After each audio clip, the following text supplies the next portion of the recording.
commence par le foot. C'était hier soir avec cet hommage, effectivement, aux victimes, France et Angleterre, aux victimes des attentats. Exactement. Mais on va vous parler du match, William. Surtout, alors, comment ça s'est passé? Ça s'est plutôt bien passé pour les Français qui vont pouvoir partir en vacances avec le sourire. Voilà. Et ils ont rassuré parce qu'ils avaient perdu, je vous rappelle, vendredi face à la Suède. C'était en éliminatoire du mondial. Cette fois-ci, c'est bien passé. Ils ont pu compter sur leurs jeunes. Je vous propose de regarder ce qui s'est passé. Voilà, les soirées qui commencent pourtant mal avec l'équipe de France qui encaisse un but dès la 9e minute. Harry Kane qui ouvre le score face à Hugo Lloris, son coéquipier de Tottenham. Avant la demi-heure de jeu, c'est Umtiti, Samuel et son prénom qui permet à la France de revenir au score. Le défenseur du Barça s'offre son premier but en bleu. Premier but en sélection également pour Djibril Sidibé. Le Monégasque permet à la France de mener 2-1 à la pause. À la reprise, Raphaël Varane va commettre une petite boulette. Il fauche son adversaire Dele Alli dans la surface. La vidéo le confirme et le Français est expulsé. La France qui va jouer à 10 contre 11. Harry Kane, encore lui, transforme le pénalty. Ça fait 2 partout. Et en fin de rencontre, Mbappé va décaler pour Dembélé et qui débloque son compteur de buts avec la France et qui s'impose. Donc la France 3-2.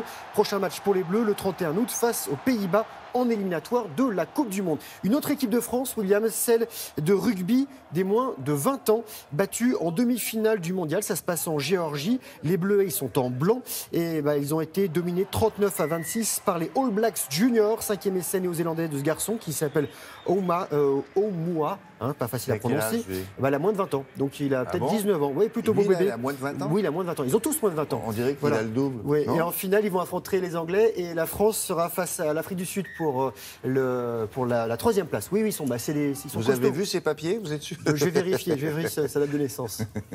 Bon, qu'est-ce qu'on a Du d'autre? tennis, parce que Wimbledon, c'est dans 20 jours. Donc, c'est le gazon. Maintenant, on a terminé la terre battue. Le gazon, et c'est notamment à Stuttgart, en Allemagne, avec pour son entrée en lice dans son 18e tournoi de l'année, Benoît Paire, 49e mondial, qui débute bien sur l'herbe allemande. Le Français, éliminé au premier tour à Roland-Garros, a battu hier le Serbe Troicki. 6-4, 6-4. Jérémy Chardy, lui, passe aussi au 2e tour. Le tricolore qui est en bas de votre écran, 80e mondial et qui a atteint les 32e de finale porte d'Auteuil. C'est défait hier de Florian Meyer. L'Allemand, 7-6, 4-6, 7-6.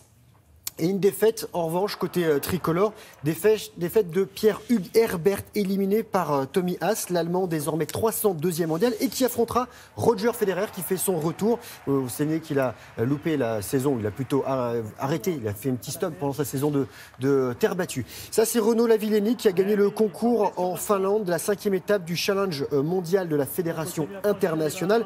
Concours de saut à la perche, bien sûr, c'est sa spécialité, il est recordman du monde. Il s'est arrêté à 5,80 m au 3e essai. Il a tenté 3 fois à 5,91 m. Ça n'est pas passé pour le vice-champion olympique des derniers JO de l'été dernier.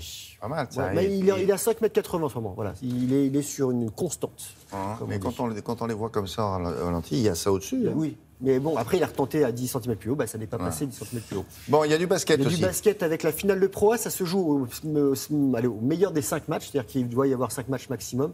Oui, meilleur des 5 matchs. Ce matin, c'est le café qui fait ça, William. Ah, c'est ça? Oui, c'est ça. Ah, oui. C'est Chalon face à Strasbourg. William. Non, je vais articuler. Regardez, l'élan Chalon en blanc qui accueillait les Strasbourgeois pour ce match 1. Et les Chalonnais en quête d'un 2e titre national après celui décroché en 2012 ont gagné 89-75. Lance Harris s'est offert 32 points lui seul. Il a conclu par un beau dunk. Prochain match, ce sera jeudi. Tour de Suisse, première grosse difficulté dans cette 4e étape. Montée finale à Villars-sur-Olon. Victoire en solitaire de l'Américain Varbas. Le nouveau leader, c'est l'Italien Caruso. Voilà pour le cyclisme. Et de la solitaire du Figaro, William. Parce que c'est arrivé cette nuit. La 2e étape entre Riron et Concarneau. 3 jours, 9 heures et 33 minutes pour le vainqueur Adrien Hardy après 780 km de mer. Il devance Erwan Tabarly de seulement 44 secondes. Et Hardy s'offre sa 4e victoire d'étape en 9 participations. Nicolas Lunven reste leader du général. Prochaine étape, jeudi. Et pour terminer, William, je ne sais pas si vous avez déjà eu l'idée de remonter un tremplin de saut à ski.